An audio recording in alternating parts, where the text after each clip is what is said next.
action.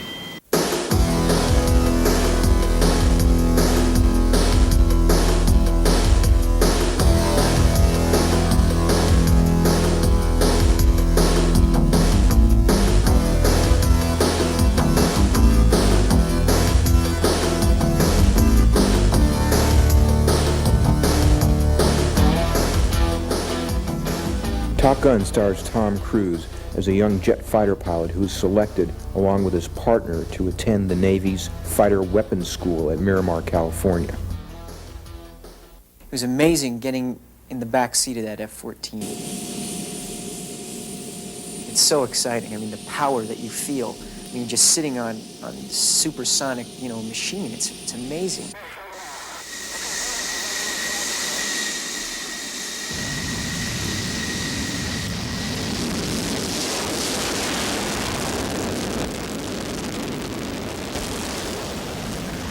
All the actors who are in the cockpit flew.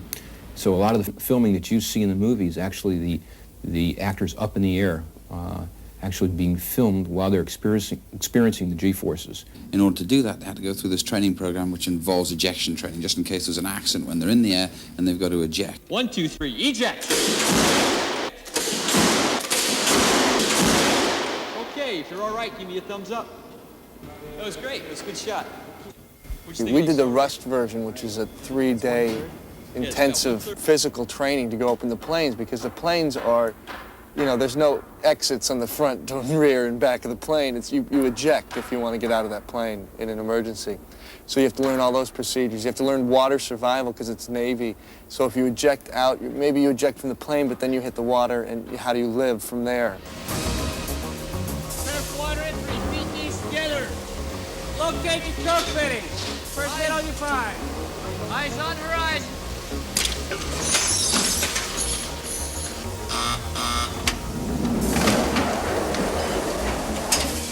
They took the cockpit and shot it into the water, and then you have to escape out of that.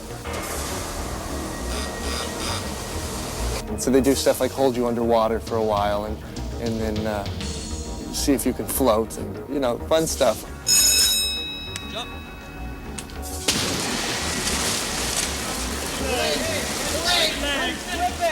Spread your legs.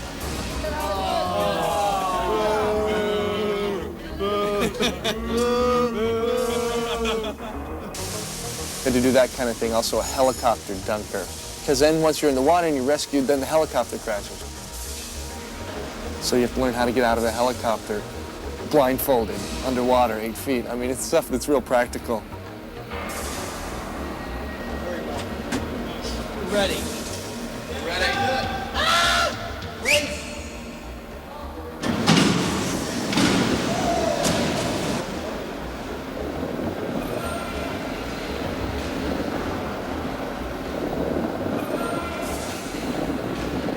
It was frightening. And then there's the whole physiology side of it, which was another day of training where we were put into a pressure chamber and taken up to 25,000 feet. Then you remove your oxygen mask to see what hypoxia is all about.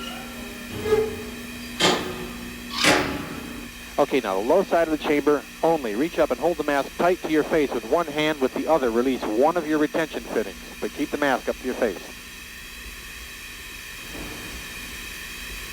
Okay, then when I say release, I want you to let go of your mask and turn your oxygen supply off at the console. Okay, turn it off and begin your demonstrations. 6 to 7 turn face each other. Okay, this is naval aviation, gentlemen, and this is Fighter Town, and we do everything faster. So those of you doing the patty cake, let's pick up the speed. You got the routine. We're starting to break up here, okay. There's something they don't understand about basic patty cake here. Remember, I don't want to see how long you can last. I want you to experience some of the symptoms of hypoxia and then take the corrective action. Okay, 7 has had it. There's a little tetany there. Mask to the face, oxygen on. You, mask to the face, oxygen on. The vertical rolls are exactly the same way, except it starts with a slow pitch pulse up here, You'll follow me all the way through this thing. Right about here, I'm just going to... Each morning we'd have what they call a pre-flight brief, yeah, and in that pre-flight you tell the pilots exactly what they're doing, what the maneuvers were, and then the actors involved in those maneuvers would be sitting in that meeting. Well, we just got a briefing about how I'm supposed to remember to say this line when I'm inverted and this line when I'm being chased and this line, and I'm not sure if I'm going to be able to get any of it right. I don't know. I have a diaper on, so I don't know. I have a diaper and an air sickness bag, and hopefully I'll be okay. You know, it's going to be wild. It's like, you know, the ultimate dragster.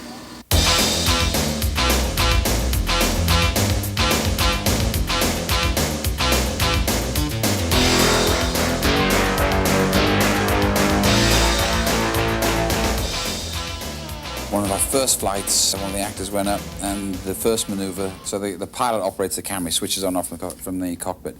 The first maneuver, camera switched on, the actor's sitting there, and you can see his colour slowly starting to change, his eyes started to sit back a little.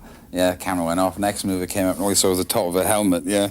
And the third maneuver came up, and you saw nothing, just space, just as whole where this head should have been. Fourth maneuver, the head was back there, with the mask off, he was green. Well, we went up. We went like this. He went like that. I don't know. I mean, it's the weirdest thing I've ever done. There's no doubt about that. It's the weirdest thing. You're just up there. You know, you're up there. It's like nothing to hold on to but your guts. I don't know. I didn't get sick. I'm the first one out of the 3 that have gone up, so everybody owes me a drink tonight, I think. It's better. It's better than I expected. It was fantastic.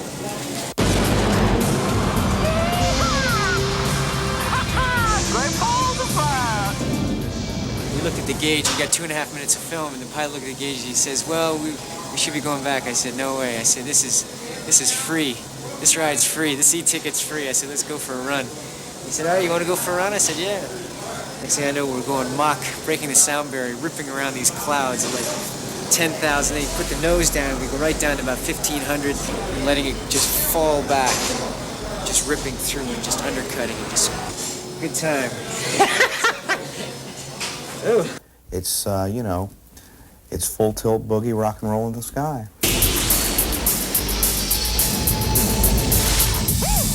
Rock and roll! Did you know that some people think Tom Cruise has healing powers? According to Tony Ortega, editor of the Scientology blog The Underground Bunker, Cruise's title within the church is Operating Thetan 6, which apparently means he has the ability to heal sprained joints, colds, sore throats, or with just a simple touch. Obviously we can't say whether this has been confirmed or not, but I'm sure you guys can make up your own minds. Do you like my shirt? You get one for yourself in the link in the description.